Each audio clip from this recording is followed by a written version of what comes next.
आज प्रेमचंद की कहानी में सुनेंगे नई बीवी। स्टोरी लाइन कुछ ऐसे है। पहली बीवी की मौत के बाद लाला डंगामल जब दूसरी शादी कर लेते हैं तो उन्हें लगता है कि वो फिर से जवान हो गए। नई नवेली दुल्हन को बहलाने के लिए वो हर तरह के प्रपंच करते हैं, मगर नई दुल्हन उनसे कुछ खींची सी रहती है। उन्हें लगता है कि उनसे कोई गलती हो गई, मगर तभी घर में महाराज की जगह एक 16 साल का छोकरा नौकरी पर आता है और फिर सब कुछ बदल जाता है। तो ध्यान से सुनिएगा आज के समय में क्या हो रहा है। प्रेमचंद ने बहुत पहले मुंशी जी ने ये सारी चीजों को वेदांत किया हुआ है। हमारा जिस्म पुराना है, लेकिन इसमें हमेशा नया खून दौड़ता रहता है। इस नए खून पर जिंदगी कायम है। दुनिया के कंदीम निजाम में यह नयापन उसके एक एक जर्रे में, एक एक टहनी में, एक एक कतरे में, तार में छुपे हुए नगमे की तरह गूंजता रहता है। और ये 100 साल की बुढ़िया आज भी नई दुल्हन बनी हुई है। जब ये लाला डंगामल ने नई शादी की है, उनकी जवानी आज सरे 9 कर आई है। जब पहली बीवी वह बाकायद हयात थी, वो बहुत कम घर रहते थे। सुबह से 10-11 बजे तक तो पूजा पाठ ही करते रहते थे, फिर खाना खाकर दुकान चले जाते। वहां से 1 बजे रात को लौटते और थके मंदे सो जाते। अगर लीला कभी कहती कि जरा और सवेरे आ जाया करो, बिगड़ जाते। तुम्हारे लिए क्या दुकान बंद कर दूं या रोजगार छोड़ दूं? ये वो जमाना नहीं है कि एक लोटा जल चढ़ाकर लक्ष्मी जी को खुश कर लिया जाए। आजकल लक्ष्मी की चौखट पर माथा रगड़ना पड़ता है, तब भी उनका मुंह सीधा नहीं होता। लीला बेचारी खामोश हो जाती। अभी 6 महीने की बात है। लीला को जोर का बुखार था। लाला जी दुकान पर चले गए थे। लीला ने डरते डरते कहा, देखिए मेरी तबीयत अच्छी नहीं है, जरा सवेरे आ जाना। लाला जी ने पगड़ी उतार कर खुट्टी पर लटका दी और बोले, अगर मेरे बैठे रहने से तुम्हारी जी अच्छा हो जाए तो मैं दुकान ना जाऊंगा। लीला रंजीदा हो गई और बोली, मैं ये कब कहती हूँ तुम दुकान ना जाओ? मैं तो जरा सवेरे आ जाने को कहती हूँ। तो क्या मैं दुकान पर बैठना मौज करता हूँ? लीला कुछ न बोली। शौहर की ये बेइत्तेहान उसके लिए कोई नई बात न थी। इधर कई दिन से इसका दिल दोष तजुर्बा हो रहा था। इस घर में उसकी कदर नहीं है। अगर उसकी जवानी ढल चुकी थी तो उसका क्या कसूर था? किसकी जवानी हमेशा रहती? लाजमी तो ये था 55 साल के रिफाकत अब एक गहरे रूहानी ताल्लुक में तब्दील हो जाती, जो जाहिर से बेनियात रहती, जो ऐब की भी हुस्न देखने लगती, जो पके फल भी तरह ज्यादा शीरी, ज्यादा खुशनुमा हो जाती। लेकिन लाला जी का ताजिर दिल हर एक चीज को तिजारत के तराजू पे तौलता था। बूढ़ी गाय जब दूध न दे सकती तो उन्हें नहीं दे सकती तो बच्चे तो उसके लिए गौशाला में बेहतर कोई जगह नहीं। उनके ख्याल में लीला के लिए बस इतना ही काफी था कि वो घर की मालकिन बनी रहे, आराम से खाए पहने पड़ी रहे। इससे इख्तियार है, चाहे जितने जेवर बनवाए, चाहे जितनी खैरात और पूजा करे, रोज रखे, सिर्फ उनसे दूर रहे। फितरत इंसानी की नैरंगियों का एक करिश्मा ये था कि लाला जी जिस दिलजौ और हज से लीला को महरूम रखना चाहते थे, खुद उसी के लिए अवलहना सरगर्मी से मुतलाशी रहते थे। लीला 40 की हो गई, बूढ़ी समझ ली गई थी, मगर वो 45 साल के होकर भी जवान थे। जवानी के बलबलों और मुसर्रतों से बेकरार लीला से जब उनसे एक तरह की कराहियत होती थी, और वो गरीब जब अपनी खामियों की हसरतनाक एहसास की वजह से फितरी बेरहमियों के अंजाले के लिए रंग और रोंगन और आड़ लेती, तो वो उसकी बोलोसी और मुतफिसरी से जाते। 7 लड़कों की तो माँ हो गई, बाल खिचड़ी हो गए, चेहरा धुले और फैलने की तरह पूर शिकन हो जाती, मगर आपको अपनी महावर और सिंदूर, मेहंदी और उबटन की हवस बाकी है। औरतें की भी क्या फितरत है, न जाने क्यों आराइश पर इस कदर जान देती है। पूछो अब तुम्हें और क्या चाहिए?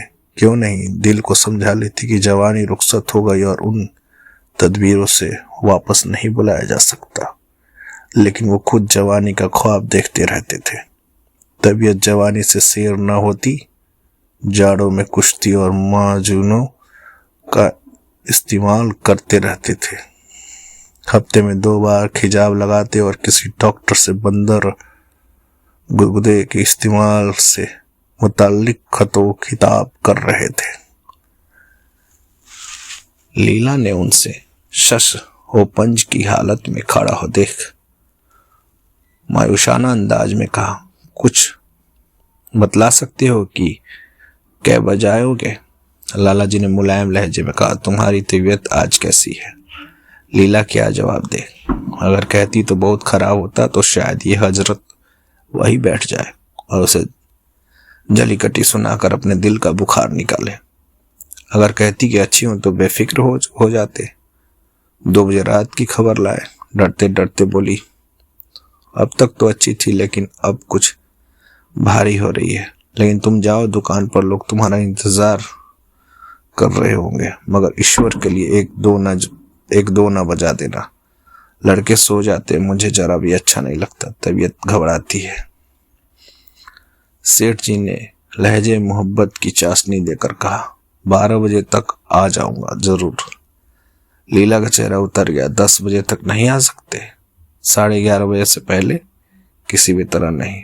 10:30 भी नहीं। अच्छा 11 बजे। 11 पर मुसालत हो गई। लाला जी वायदा कर चले गए, लेकिन शाम को एक दोस्त ने मुजरा सुनाने की दावत दी। अब बेचारे इस दावत को कैसे रद्द करते? जब एक आदमी आपको खातिर से बुलाता है तो ये कहा कि इंसानियत है कि आप उसकी दावत नामंजूर कर दें। वो आपसे कुछ मांगता नहीं, आपसे किसी तरह के रियायत का खास्तगार नहीं, महज दोस्ताना बेतकल्लुफी से आपको अपनी वज़्न को सिरकत की दावत देता है। आप पर उसकी दावत कबूल करना जरूरी हो जाता है। घर के जंजाल से किसे फुर्सत है? एक न एक काम तो रोज लगा रहता है। कभी कोई बीमार है, कभी मेहमान आए, कभी कोई पूजा है, कभी कुछ तो कभी कुछ। अगर आदमी ये सोचे कि घर से बेफिक्र हो जाए तो ये संभव ना था।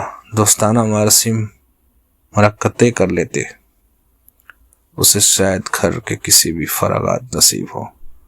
लाला जी मुजरा सुनने चले गए। 2 बजे लौटे। आते ही अपने कमरे घड़ी सुइया पीछे कर दी, लेकिन 1 घंटे से ज्यादा की गुंजाइश किसी तरह ना निकल सका। घड़ी की तेजी सर इल्जाम रखा जा सकता है, लेकिन 2 को 12 नहीं कर सकते। चुपके से आकर नौकर को जगाया। खाना खाकर आए थे, अपने कमरे में जाकर लेट गए। लीला उनकी राह देखती रहती है। लम्हा दर्द के बेचैनी बढ़ती हुई शिद्दत एहसास करती, ना जाने कब सो गई। उसको जगाना शोए फितना को जगाना था। गरीब लीला इस बीमारी से जाबर न हो सकी। लाला जी को उसकी वफात का बेहद रूहानी सजा हुआ। दोस्तों ने ताजियात के तार भेजे। कई दिन ताजियात करने वालों का तांता बंधा रहा। एक रोजाना अखबार ने मरने वाली की कसीदा ख्वानी करते उसके दिमाग और अखलाकी खूबियां की मुबालगा आमेज तस्वीर खींची। लाला जी ने उन सब पर हम दर्दों का दिली शुक्रिया अदा किया और उनसे खुलूस व वफादारी का इजहार जन्नत नसीब लीला के नाम से लड़कियों के लिए 5 वजीफे कायम करने के शुरू में नमूदार हुआ। वो नहीं मरी साहिब, मैं मर गया। जिंदगी की समय हिदायत गुल हो गई। अब जो जीना हो और रोना, मैं तो एक ही हकीर इंसान था, न जाने किस कार खैर के लिए सिले में मुझे ये नेमत बरगाह ए जिंदगी से अता हुई थी। मैं तो उसकी परतीस करने के काबिल भी ना था, वगैरह वगैरह।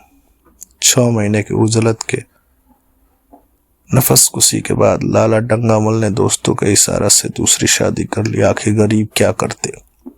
जिंदगी में एक रफीक की जरूरत तो सबको रहती है। जब पांव में खड़े होने की ताकत नहीं रहती, जब से नई बीवियां लाई है, लाला जी की जिंदगी में हैरत अंगेज इनकलाब आ गया। दुकान से अब वो इन्हें इस कदर हिमाक नहीं मुतावरा, अब तो न जाने भी उनके कारोबार में कोई हर्ज वाक़ई नहीं होता। जिंदगी में से लुत्फ अंदोज होने से सलाहियत जो उनमें रोज बरोज मुझिल होती जाती, अब ये तरशा पाकर फिर सरसब्ज हो गई। उसमें नई नई कोपल फूटने लगी और मोटर नया आ गया। कमरे नए फर्नीचर और आस्था कर दिया। नौकरी की तादाद में माकूल इजाफा हो गया। रेडियो भी लगा दिया गया। लाला जी की बूढ़ी जवानी जवानों से भी ज्यादा जोश और वलवला अंग्रेजों हो रही थी। उसी तरह जैसे बिजली की रोशनी चांद की रोशनी से ज्यादा शफाफ और नजर फरेब होती है। लाला जी को उनके अहबाब उनकी इस जवान तबई पर मुबारकबाद देते हुए तो ताफुकार के अंदाज से कहते हैं, भाई हम तो हमेशा जवान रहते हैं, हमेशा जवान रहेंगे। बुढ़ापा मेरे पास आ ही नहीं सकती। जवानी और बुढ़ापा को लोग ना जाने उम्र से क्यों मंसूब करते हैं। जवानी का कमर में इतना ही ताल्लुक है जितना मजहम का अखलाक से, रुपये का ईमानदारी से, हुस्न का आराइश से। आजकल के जवानों को आप जवान कहते हैं? अरे साहब, मैं उनकी 1000 जवानियों को अपनी जवानी की 1 घंटा से ना तब्दील कर दूं तो मालूम होता कि जिंदगी में कोई दिलचस्पी ही नहीं, कोई शौक नहीं। जिंदगी क्या है? गले में पड़ा हुआ ढोल है। यही अल्फाज वो कुछ जरूरी तरमीम बाद आशा देवी को लौवे दिल कर नक्श करते रहे। इससे हमेशा सिनेमा थिएटर शहरेदारिया के लिए इसरार करते हैं, लेकिन आशा न जाने क्यों इन दिलचस्पियों से जरा ही मुतासिर थी।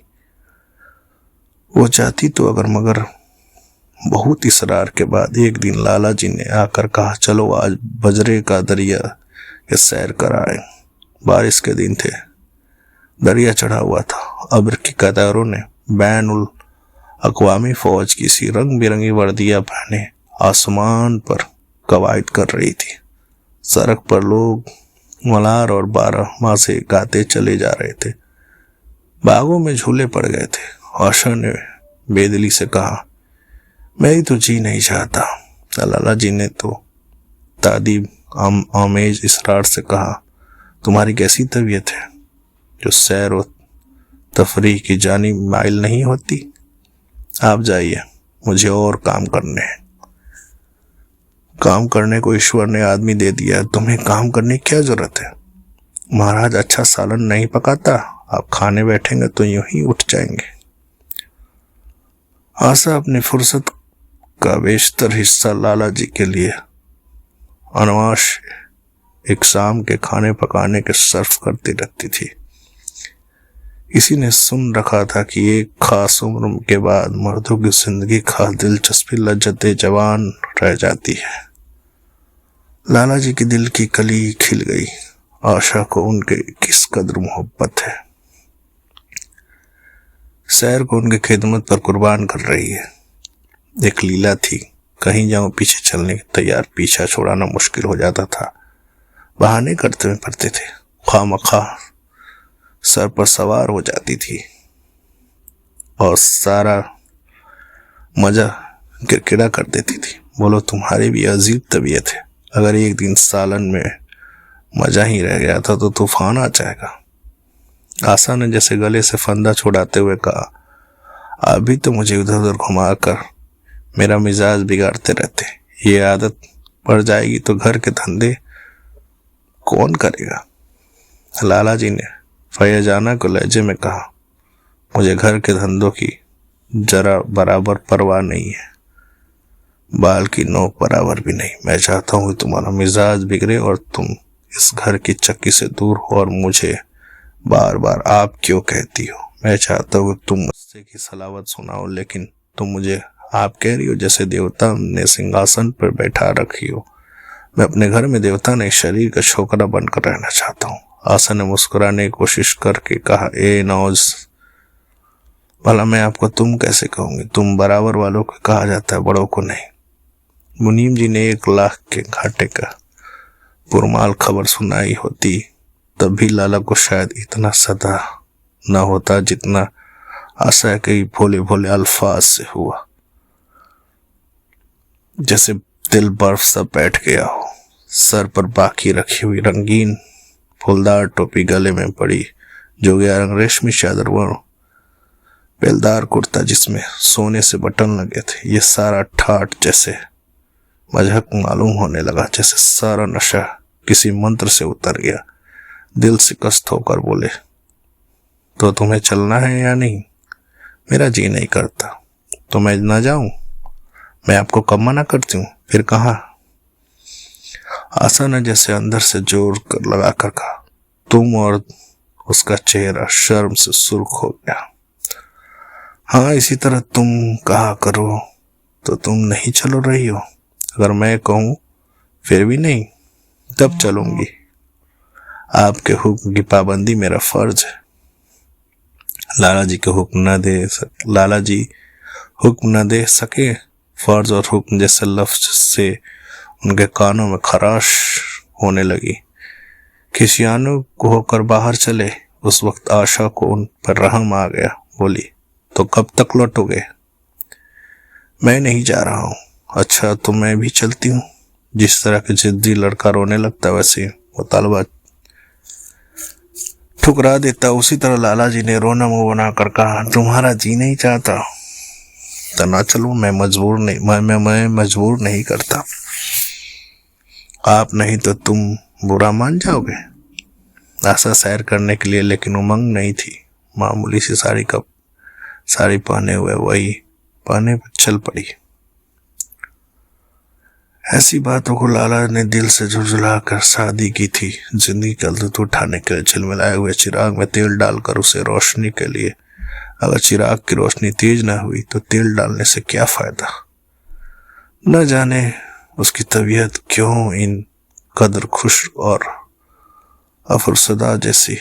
दरख्त को कितना पानी डालो, हरी पत्तियां दर्शन नहीं होती। दरिया के सैर से तो हो गई मगर लुत्फ न आया। कई माह तक आशा की तबीयत को उभारने की नाकाम कोशिश करके लाला जी ने समझ लिया कि ये मुहर्रम की पैदाइश है, लेकिन फिर भी बराबर मश्क जारी रखी। इस व्यापार में एक खातिर रकम सिर्फ करने के बाद वो इससे से ज्यादा नफा उठाने की ताजरान तगाजे को नजरअंदाज करते रहे। दिलचस्पी की नई नई सूरतें पैदा की जाती। इस भाग में इतना ही। नेक्स्ट वीडियो में आपको पार्ट 2 सुनाऊंगा। बहुत बहुत धन्यवाद। सब्सक्राइब जरूर करें।